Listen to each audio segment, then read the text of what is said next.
नमस्कार प्रणाम। हमरो सबके भाई धनजी लाल यादव। आज बड़ी खुशी के बात बा कि हम लोग आज सब आदमी अलबेला रिकॉर्डिंग स्टूडियो में बन जा और आज बड़ी मजा आई कहे से कि हमने के छठियार में बन जा अलबेला जी के लड़का बन जा। और आज हम हमारे मैंने भोजपुरी के एक हम लोग का गुरु जी जिसको मानते हैं हम लोग, हाँ, माननीय हमारे श्री भुवर भोजपुरिया जी आज हम लोग साथ में उपस्थित हैं। तो रोज से मिलाओ तो लाइव पर जुड़े में जा देखी जा।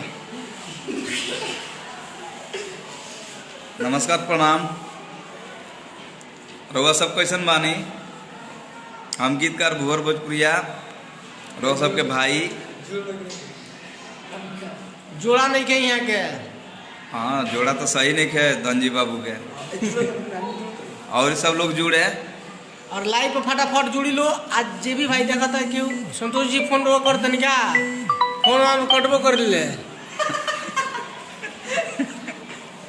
और प्लीज भैया वो सब लाइव देखिए और फोन कर दें, डिस्टर्ब होता है। और आज गुरुजी तन कुछ बोलिए। आज अलबेला जी के लड़का के छठियार हवे वही में सब लोग बाटे जी।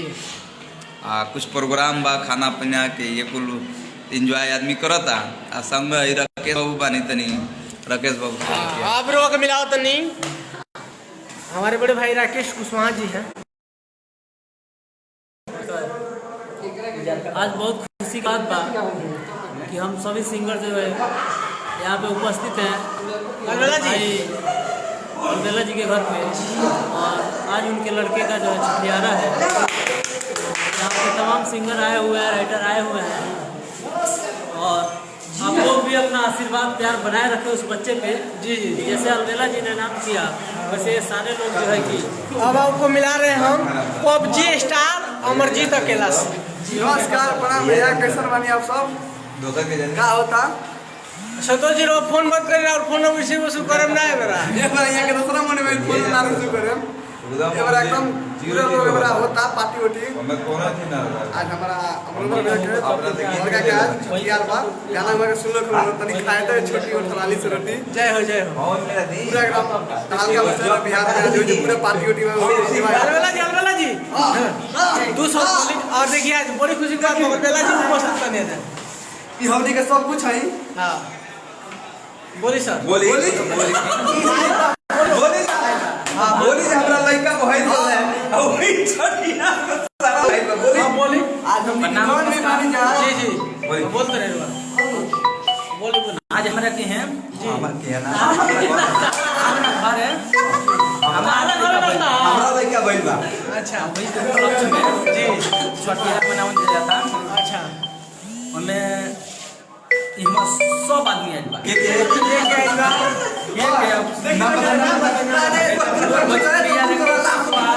अंकित कुमार, सूरज कुमार, बहुत आदमी बा जे हमारा स्टूडियो के सबके सुपर स्टार कलाकार बा। नाम बताइए। धनजी लाल जे यहाँ का अभिनय तनी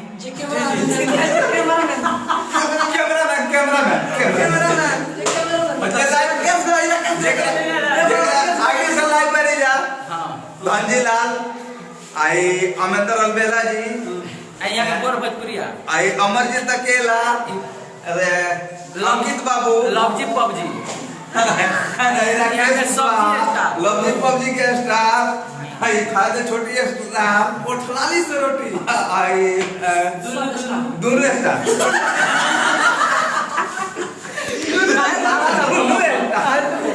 आज फुल मस्ती होता और लटके भटके के स्टार और आज गुरु जी भी मुंड में बानी हमने क्या बहुत खुशी मिला। अब हमरा के मूड में डाल डालो। आज बड़ी खुशी की बात बा। और देखिए जिसका मुझे था इंतजार आ गई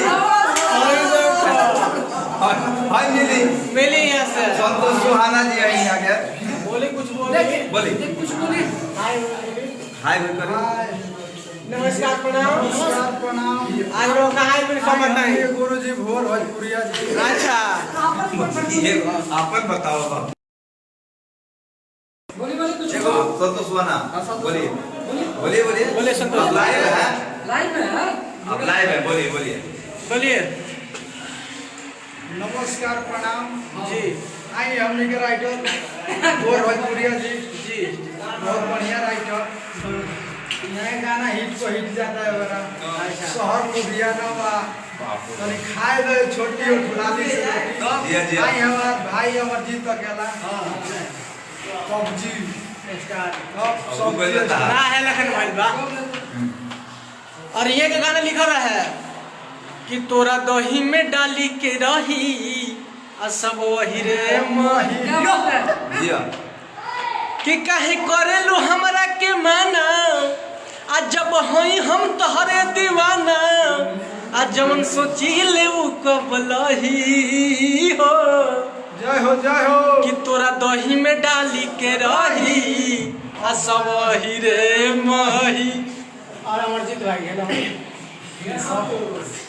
जोड़ नहीं के भैया एगो हमनी के बहुत बढ़िया वेबसाइट खुलल बा मतलब mp3 वेबसाइट vfmusic.in मतलब प्रोड्यूसर डायरेक्टर आइए का राकेश भैया मतलब वो वेबसाइट के यहाँ के मैनेज करते नहीं वो सब हिट कलाकार के मतलब जितना भी यार के हिट कलाकार वालन सब गाना पे mp3 मेरी जाके पर वो सुनी लो अपलोड करी लो vfmusic.in।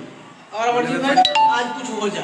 हाँ काहे ना होई बोला अब बोली जॉन कॉलेज तन हो जी बरा बजी रे आ तो होके भूल है खाती बजी रे ये व्यास चली दिनो रात बजी रे बकरा आगे कि जो खिया जागता निक न लागता अरे खाना रोटी समझी रे तो होके भूल खाती बजी रे खेली दिन रात बजी रे।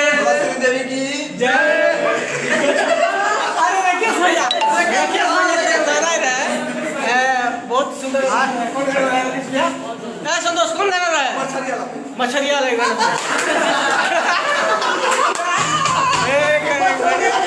एक बार संतोष है ना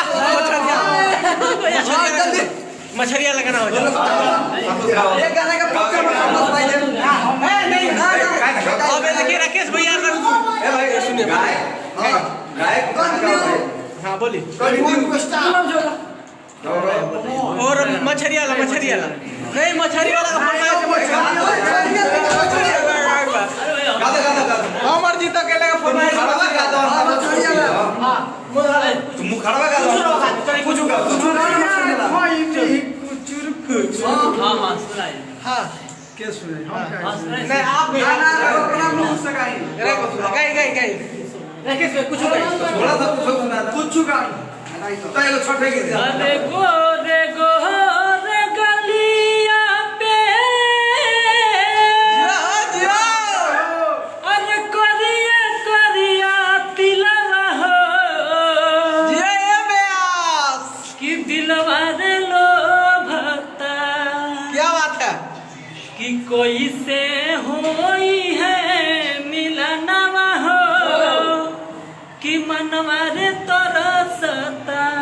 बहुत सुंदर और संतोष सुहाना देखिए हाय का धरा अंकित भाई तू है लेकिन धर ले स्क्रीन टच में हाँ और संतोष भाई गाना गाएंगे जो राउंड हिट भर गया मार्केट में संतोष सुना अरे जो हिया से बंद बहादारू यो हल्ला गल बुखारवा यो ये गो बोतल के खातिर पागल बिहारवा। और देखिए गुरुजी भी खुद गाना बढ़िया गाइले गाना कहाँ गाइले और ये गाना बहुत सुंदर एकदम गाना गाइले अरे तो हमनी के ना गानी तो लोग गानी जेकर जो काम हसे करो ये गाना कहाँ गाइले थोड़ा सा गुनगुना दी कोनो गाना एक गाना हो दे राइटर बगल बनी हाँ अब गाना रो गाइले नानू गाइले तो राइटर गाना ना गावला बतावेला। अच्छा तो यहाँ के गुरु जी गाना ना गाए लेकिन बहुत आशीर्वाद प्यार हमने के संग में रहेला। और अमरजीत भाई ये और ही गाना था बहुत हमरा अच्छा लगेला। कौन था जो वीडियो में 40,000 रुपये लागल रहा? कौन वीडियो रहा? जा जाए कागा चलिए। जा जाए कागा पूछिया वो कहबा उनकर हाल हो। जा जाए है कागा पूछिया वो कहबा उनकर हाल। मुकरल तो नइखी अपना डीजे वो डीजे विकास है इसमें। डीजे कौन चल रहा है? और बहुत सुंदर आज पूरा एंजॉय बा, पूरा मस्ती मान हमने के अलबेला जी के बेटा भइल बड़ी खुशी बा हमने के का जी बहुत खुशी बा। और संतोष भाई अलबेला जी के बबुआ भइल बना के गोरी भाई इकर गाना बज रहा है बिछा के बोरा तने हो जा थोड़ा ते सोहर गा दो तू। हां सोहर गा जा। सोहर गा अलबेला जी करे का तो तू ही करतो भाई सोहर गा दो। अरे गा दो तोल गावे सोहर गाओ। गुरु जी को फरमाइश बा आए गुरु जी बीच में आज सोहर हमने के तो बस के बा ना लेकिन प्रयास जारी बा। प्रयास कंटिन्यू हो जाएगा।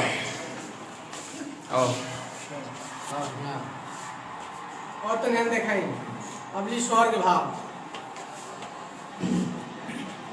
हो कहवा में अरे जन में श्री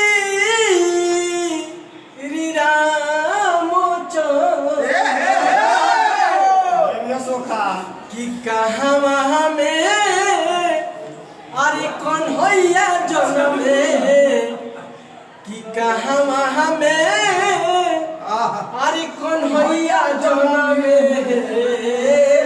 लालना यो बात ए लालना अरे कहवा में जन्म मिले गणेश जी तो तीनों घरवा सोहर होला है डीजे लालना कहवा में जन्म मिलेगा रे सजी तो तीनों घरवा सोहर होला है डीजे आई मतिया के यदि पोड़िया लोग आवेला त के गावेला गाना भाव में अरे किला हल बहादाना अमरजीत भाई कि अरे लहल बादाना अब बुआ खेल ले गाना तो लहल बादाना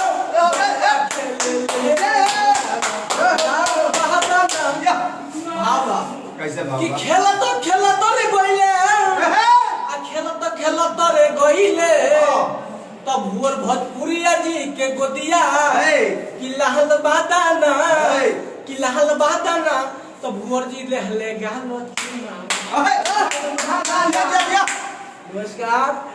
और आज अमरजीत भाई एक और गाना गए हैं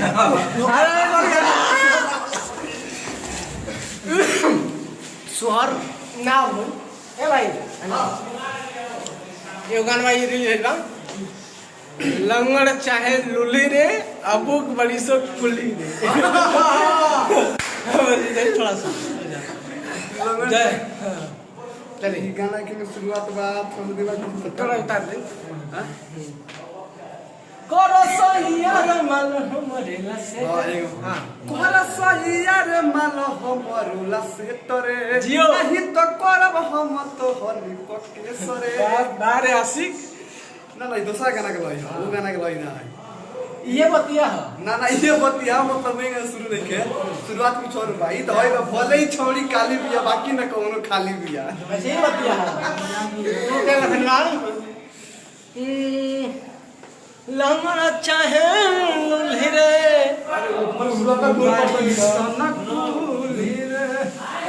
अमल बस पटावल जा सब लुल्ही रे लंगड़ा चाहे लुल्ही रे कुमारी सहकुली रे तो आप लोग भी मस्ती कीजिए और आशीर्वाद बनाए रखिए हमारे अलबेला जी के सुपुत्र के लिए। और आज बड़ी खुशी की बात है। अरे एक जना पहले सरला हन, एक जना औरी पहले 6 गो औरी एक जना वो फसलो। हर साल बधाई बाजू एगो फ्री हो वो नहीं है ये भाई हमारे छोट भाई बड़े और बहुत अच्छा गाना गाते रहे इनका के सब भगवान से कामना कर लो आगे बढ़ा से भाई तेरे गाना का सुना अपन सुना तो भाई ब्याज मस्त हो जा जो कौन गाता जियो व्यास जाने ठीक न कोइलू के बेवफाई हमारा प्यार में रतिया गुजारा तरु रतिया गुजारा तरु गैर के बहा में जाने ठीक न कोइलू के बेवफाई हमारा प्यार में। और आप सब ऐसे आशीर्वाद बनाए रखिए। और यहाँ पे बहुत बढ़िया रंगारंग कार्यक्रम होने वाला है तो हम लोग भी लाइव आएंगे और सब आप सबको एंजॉय एंटरटेनमेंट करेंगे। तब तक के लिए नमस्कार, प्रणाम।